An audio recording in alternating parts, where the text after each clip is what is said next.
The sniper had 30 seconds. 30 seconds to stop a man with nothing left to lose. The terrorist's finger was tightening. The girl was whispering what looked like a prayer. Her mother lay still, her father, bound and bleeding. And yet, the sniper didn't fire.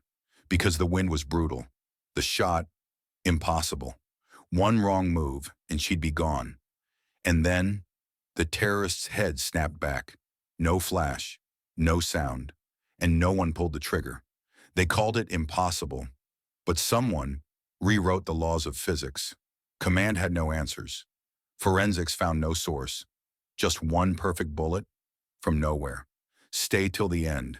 Because some shots don't follow gravity. They follow something else. The valley was dead quiet except for the wind. A howling, erratic thing that ripped through the rocks like it had a grudge. Kestrel Hollow wasn't meant to hold sound. It devoured it. Perched on the eastern ridge, Damian Rourke lay belly flat against shale and cold steel. His rifle, a matte black bolt action he'd nicknamed Lucille, was cradled against his cheek like a confession. He was still, breathing controlled, but his eyes, those veteran eyes, scanned the scene with the unease of a man who'd seen this exact kind of hopeless geometry before. 3 decades, dozens of deployments, scores of confirmed kills, but none of that mattered here. Not with that wind, not with that angle. "Talk to me, Mendoza," Damian muttered, not lifting his cheek from the stock. Next to him, huddled behind a rangefinder, Kai Mendoza, barely 30, flipped through ballistic charts on his tablet like a gambler trying to beat a rigged table.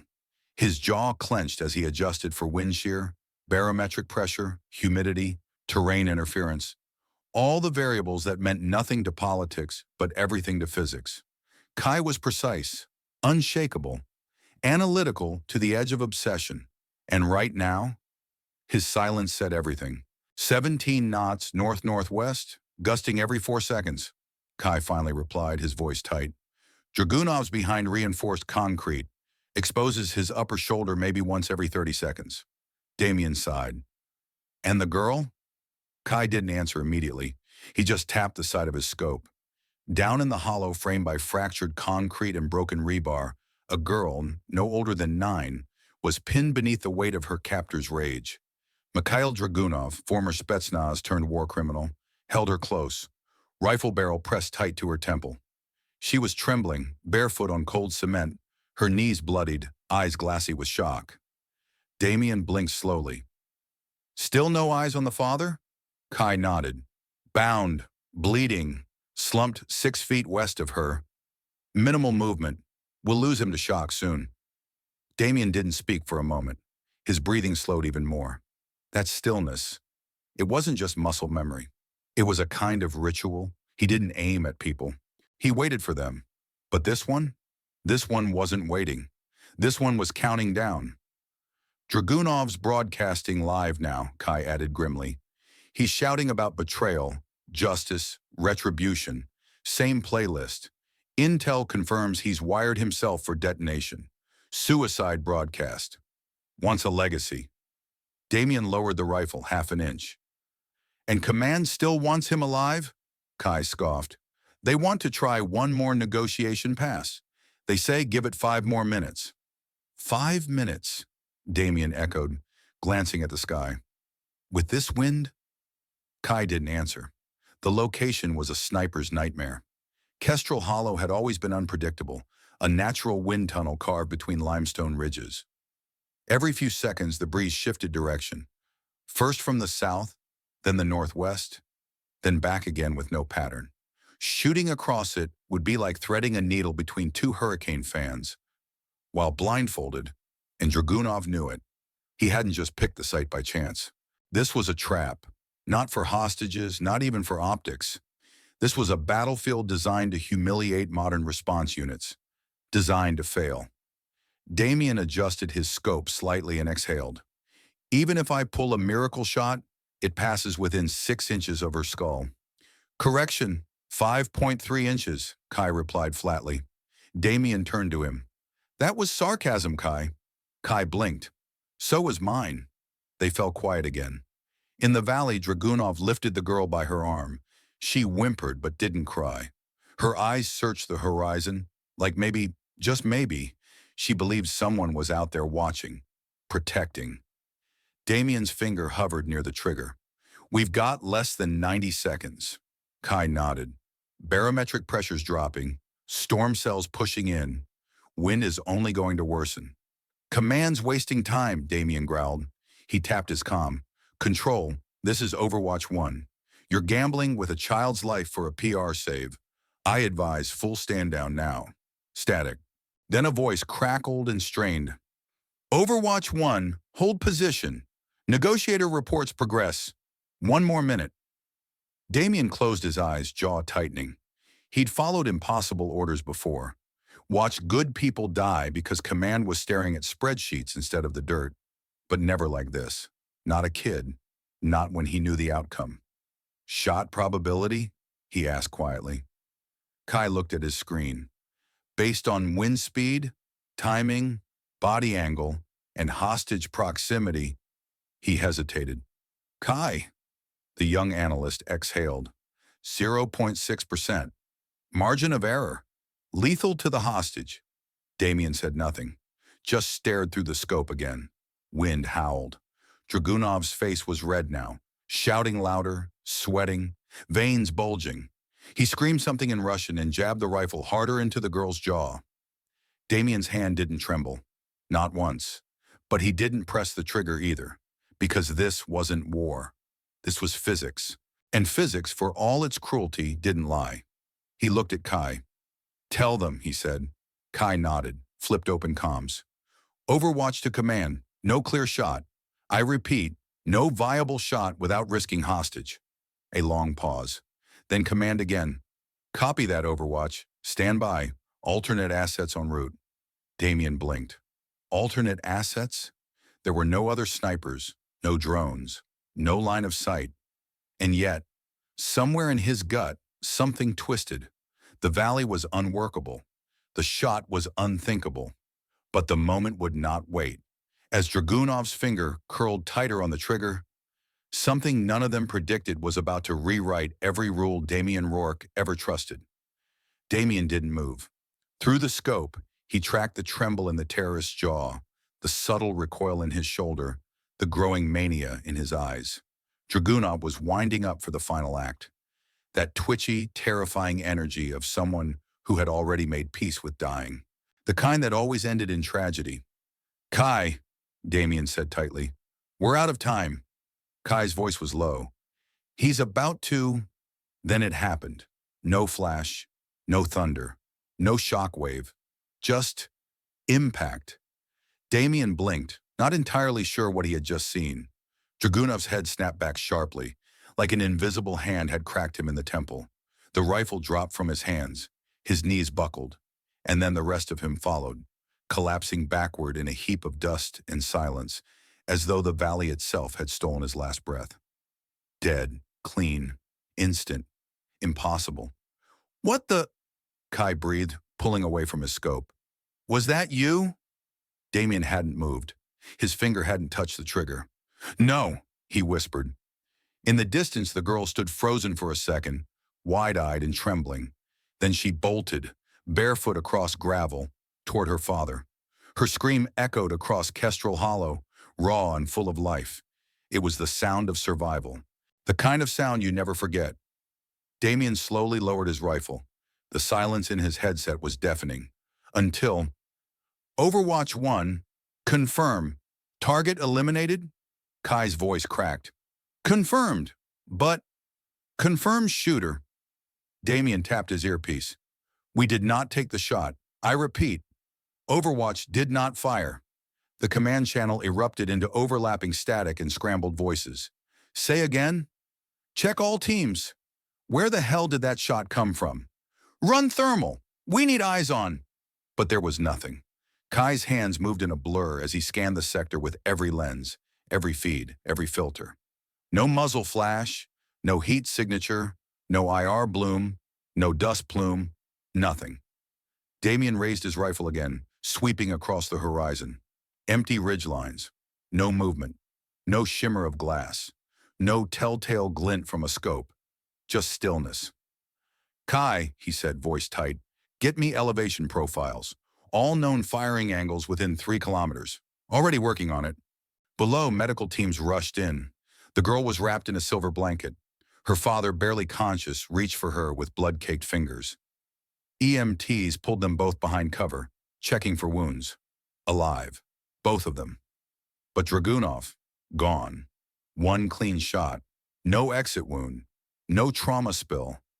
Just a perfect hole above his right eyebrow, like the universe had poked him with a divine fingertip and whispered, "No more." Command was still in freefall. Recon units report negative on sniper presence. All perimeter teams confirm green. Check drones. Check rooftops. Damian switched to wide-field optics. Nothing at Sector East. Nothing at Sector North. West clear, Kai added. Damian scanned the terrain again. Check southwest. That old crane yard. Kai tapped rapidly. It's listed as clear. Vacant for months. Closest possible firing angle is obstructed by... He stopped. What? Damian asked. Kai's tone shifted. By a concrete elevator shaft. Unless... He adjusted the simulation parameters, recalculating. Unless someone found a way to shoot through a 6-inch horizontal gap between 2 slabs. Damian turned to him slowly. That's impossible. I know.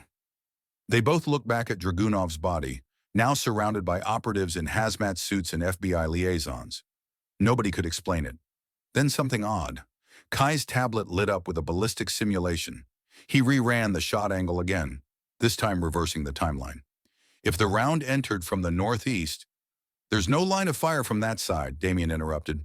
Exactly, Kai said. But it still connects. Perfect trajectory. 2.3 kilometers. Through atmospheric drag, crosswind, vertical shift. Damian furrowed his brow. What kind of weapon compensates for all of that? Kai didn't respond. He was too busy highlighting variables that shouldn't exist.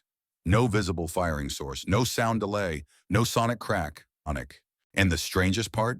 The bullet had arrived before Dragunov exposed himself, by 0.3 seconds. It predicted the shot, Kai muttered. Damian narrowed his eyes. Or the shooter could see what we couldn't. A pause, then a thought neither of them wanted to say out loud. Or, Damian murmured, the bullet didn't follow gravity at all. A heavy silence fell between them. From command. Overwatch, report status. Damian answered automatically. Hostage secured. Target eliminated. Shooter unknown.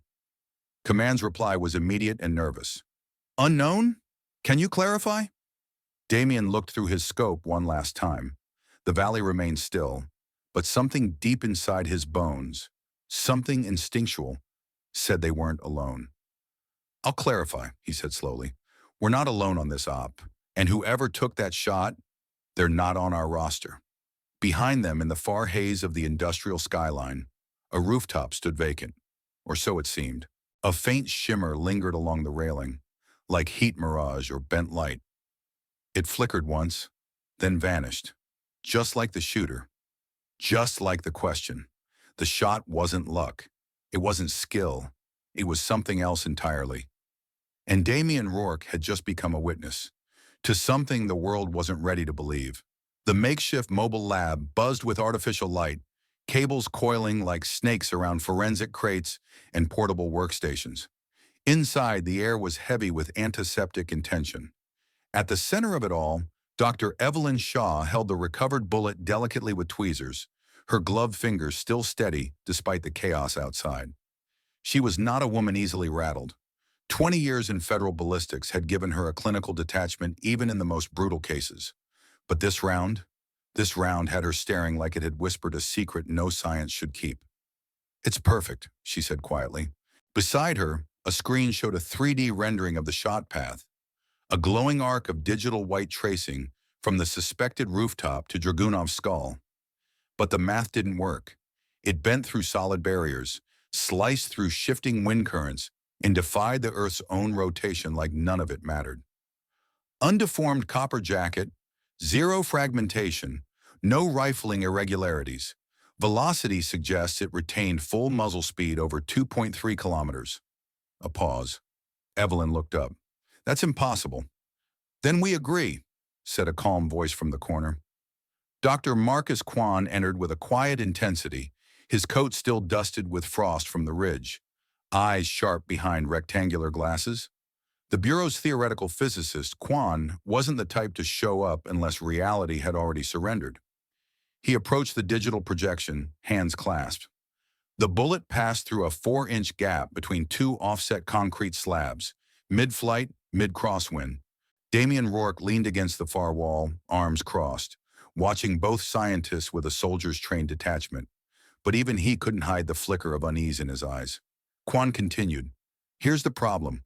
The shot was fired before Dragunov even exposed himself, by at least zero point 0.3 seconds." Kai Mendoza looked up from his data tablet, meaning the shooter didn't just predict the movement. They knew it, Evelyn said. Exactly where he'd be, the angle of his head, the second he would shift. She placed the bullet down and zoomed in on the scan. No wobble, no drift, no velocity decay. It behaved like it was fired in a vacuum. Quan stared at the simulation quietly. It behaved like it wasn't subject to gravity or resistance. Damian finally spoke. "So, what are we saying here? Some kind of anti-drag coating? Subsonic casing?" Evelyn shook her head. "This isn't stealth tech, Damian. This isn't tech at all. It's impossible." Quan walked over to a second terminal, pulling up environmental data. Barometric pressure dropped mid-flight. Storm pressure. Wind vector shifted 3 degrees off northeast. Any normal shot would have tumbled. "But it didn't," Evelyn said. "No," Quan replied. "It corrected." A silence settled. Then Evelyn leaned closer to the bullet, examining it under magnification. It didn't just ignore physics. It adjusted for them, in real time. She looked up at Damian. "That wasn't anticipation," she said softly. "That was prophecy." Damian's jaw clenched. Kai, ever skeptical, folded his arms. "Okay, let's just say for 1 second that's true. What kind of system could account for all that? Wind, distance, target prediction, timing, structure?" Quan interrupted. "None that we have." "None on Earth," Evelyn added quietly. They let the words hang. No one was laughing. Damian walked over to the bullet, staring at it as though it might blink. It looked ordinary, no different than any .338 round he'd loaded 1,000 times. But it had just rewritten everything he knew about ballistics and war. Evelyn switched displays. "We recovered thermal surveillance from a traffic cam across the valley. It caught one frame." She tapped play. The footage rolled, grainy, low resolution, time-stamped, a blur, a shimmer, a single heat distortion. Not a flash, not a smoke trail, just a moment of air that rippled unnaturally. Then 0.3 seconds later, Dragunov dropped. Kai leaned in.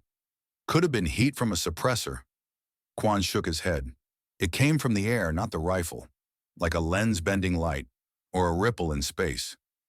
Damian stepped back, exhaling. "So what are you both saying?" he asked. Quan didn't blink. "I'm saying this shot violates every known ballistic model, every physical law we rely on. And there's a body to prove it happened." Evelyn added, "And whoever pulled the trigger wasn't aiming. She was delivering.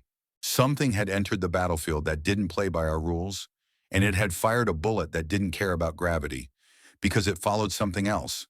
The air atop the old crane was colder than the valley below, the metal structure groaning softly in the shifting wind, like it remembered something it wasn't ready to forget. Damian Rourke climbed carefully, boots clanging against rusted steel rungs as he ascended the forgotten behemoth in Sector 9. The only angle that hadn't been fully cleared in the initial sweep. The official report had marked it inaccessible, the cab long decommissioned. But something about the crane kept gnawing at his instincts. A sniper's gut, forged through decades of battlefield rhythm, didn't forget a feeling. When he reached the top, the cab greeted him with silence and stale dust. It hadn't been occupied in years, maybe longer. Cobwebs clung to the corners. A shattered control panel lay in rusted pieces. Damian swept the space slowly, flashlight beam arcing across the grime. Nothing, until he saw it. Tucked beneath two overlapping metal panels, almost invisible, a folded piece of paper. He knelt, slid it free. The paper was smooth but weathered, folded with precise symmetry, not torn, not crumpled, Just placed. He unfolded it with gloved hands. Coordinates, handwritten in tight, angular script that looked more like it had been drafted than penned. 41.269 degree N, 95.8608 W. He stared at it for a long moment. It wasn't a message. It was a map, an invitation. 3 hours later, Damian stood outside a decaying warehouse on the edge of an abandoned industrial park. The building stretched long and flat beneath a gray sky, with vines crawling up the sides like veins. No guards, no surveillance, no tire tracks. But the moment he stepped inside, the air changed. Still, heavy, like it had been holding its breath. At the center of the floor, a single object gleamed against the dust. A shell casing. He approached slowly. The brass was unmarred, clean, still warm. Beside it, etched directly into the concrete, a line of text burned deep by acid. The letters were too perfect to be done by hand. They shimmered faintly under his flashlight. Some shots transcend distance. Some justice transcends time. Damian crouched beside the words, not breathing. The casing was a 338 Lapua Magnum, identical to the one pulled from Dragunov's skull. He touched it, still held the heat of ignition, but there was no rifle, no residue, no footprints, just the casing and that message. He radioed back to base. I found the source. Repeat, Overwatch? A warehouse, one casing, no shooter. Time of fire? Damian glanced at the heat sensor clipped to his belt. 10 minutes before I arrived, which makes it at least 2 hours after the kill shot. A long silence followed. How's that possible, Overwatch? Damian didn't respond. He was staring at the etched quote again. Some shots transcend distance. Some, justice transcends time. He rose, stepping back from the inscription. The phrase wasn't written for him. Not really. It was a signature. Like a calling card left at the scene of an impossible trick shot. This wasn't just a clean execution. It was an act of design. Something meant to be seen, to be felt. He turned to the wall. It was blank except for a smear of soot. No, not soot. Scorch marks. Faint arcs curved across the surface, the kind left by frictionless energy discharge, as if something had burned its way into the timeline and left only a shadow. Damian's radio crackled again. Overwatch, are you secure? I'm alone, he said quietly. But I don't feel alone. Then he spotted it. In the corner, partially obscured by a fallen beam, a scorched boot print. Small, narrow, deliberate, and pointing toward the exit. A woman's boot, and it hadn't been there long. He stepped to the threshold of the warehouse, looked out at the empty fields and dead tree lines beyond. Nothing moved. Still, he whispered, You left this here for me. Not a taunt, not a threat, a message. A witness needs a witness. Later in the Bureau's forensics division, Evelyn Shaw examined the shell casing. Her gloved fingers trembled ever so slightly as she spoke. There are no markings, no ejector pattern, no powder burn. It's like the round never left a chamber. Kai Mendoza looked over from the ballistic report. But the metal is warm. How? No idea, Evelyn replied. Unless what? She met his eyes. Unless this casing didn't come from our timeline. Damian didn't believe in ghosts, not the kind that wandered. But this was something else. A ghost that knew the coordinates, knew the moment, knew the justice, and left only a bullet, and a truth the world couldn't trace. The rooftop was cold and wind-scoured, the kind of place the city forgot, high above noise, far below radar. Damian Rourke stepped onto the gravel-strewn ledge cautiously, his service weapon drawn, boots crunching on debris as he scanned the skyline. Below, the city pulsed with indifferent light. Above, the clouds curled like smoke, casting everything in shifting blue. He didn't need coordinates this time. He'd been led, and she was already waiting. She stood at the far edge of the rooftop, alone, poised, framed by the metallic glow of a setting sun. Her posture wasn't defensive. It was practiced, balanced, like she belonged in a space no one else could claim. She wore no tactical gear, no insignia, just a dark matte suit molded to movement and a strange rifle slung across her back. The weapon caught Damian's attention instantly, not for its size, but for its silence. It didn't reflect light. It bent it, the barrel etched with glowing filaments that pulsed faintly, like a heartbeat in metal. Symbols, not letters, ran down the frame, curling and angular, like a language designed by geometry. She turned slowly, and he froze. Her eyes were not cold.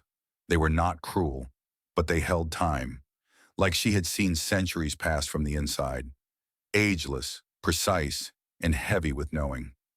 "You followed it," she said softly. Damian didn't answer. "You found the casing." Still, he said nothing.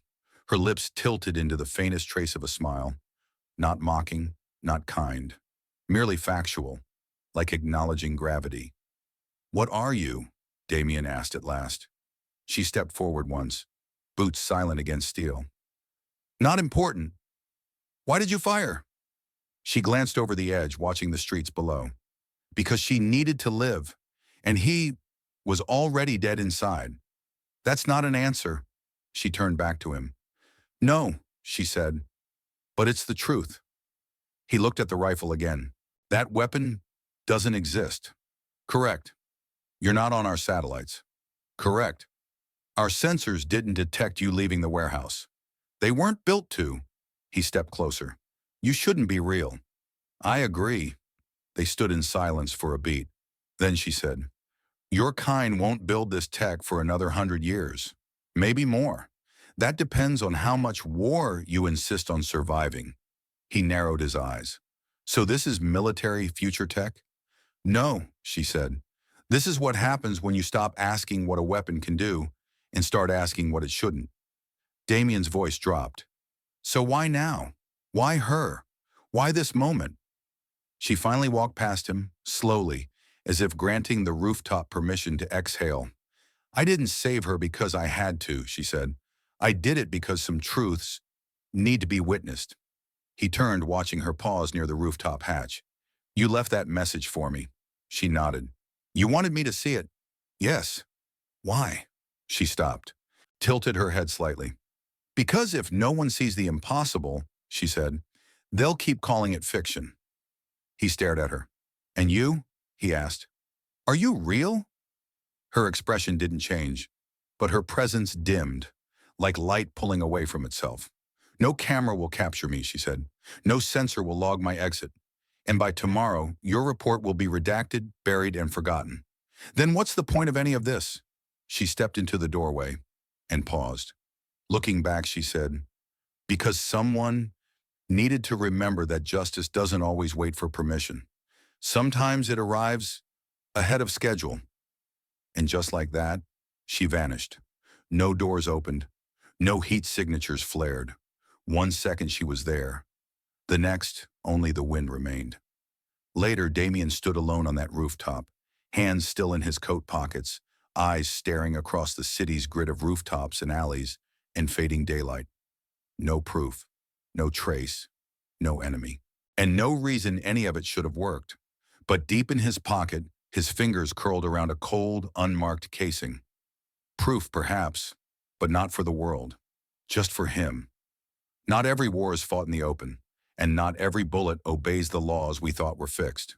Some shots, he realized, follow something far older than gravity. They follow purpose, and sometimes they arrive right on time.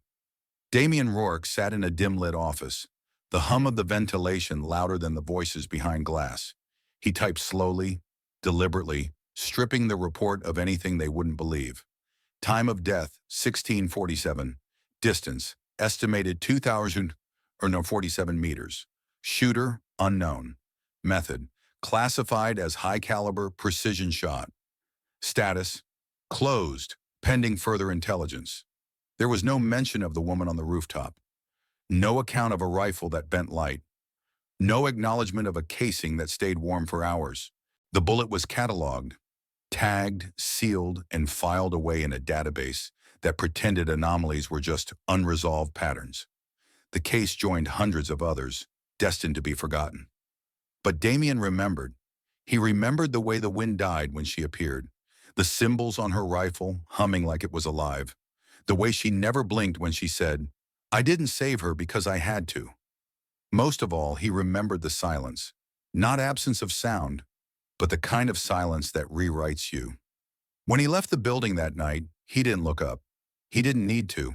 Somewhere out there, the woman was already gone. She didn't need recognition, only witnesses. Damian slipped the casing into his coat pocket. Not for evidence, but for memory, because some bullets follow orders. Others follow something deeper, something timeless. Damian filed the report like he'd done 100 times before, stripped of the unbelievable, edited for clarity, padded with just enough facts to make the impossible seem like a miscalculation. The bullet was cataloged, the case was closed, and the world moved on. But some truths don't fit inside official forms. He knew what he saw, and maybe, just maybe, someone else needed to remember it too. In today's world, where everything is tracked, measured, and reviewed by data, this story reminds us of something deeper. That not all justice comes with a badge, not all heroes wear rank, and not all actions are meant to be explained. Sometimes what matters most is simply this, that someone chose to act, not for credit, not for orders, but because it was right. In a time where we crave certainty, we're reminded that some truths must be felt, not proven. So what do you think? Was she real? Was the bullet technology? Or something beyond it? And would we even recognize justice if it arrived quietly, with no medals, no headlines, no applause? Let us know in the comments. Have you ever witnessed something that defied logic, but felt undeniably true? And if stories like this move you, if you believe in quiet courage, in silent heroes, in the moments that don't make the news but shape our hearts, please like this video, subscribe, and tap the bell so you never miss another story. Because here we don't just tell stories, we remember them. Some bullets follow orders, others follow something deeper, something timeless. Thank you for watching. Until next time, stay curious and stay human.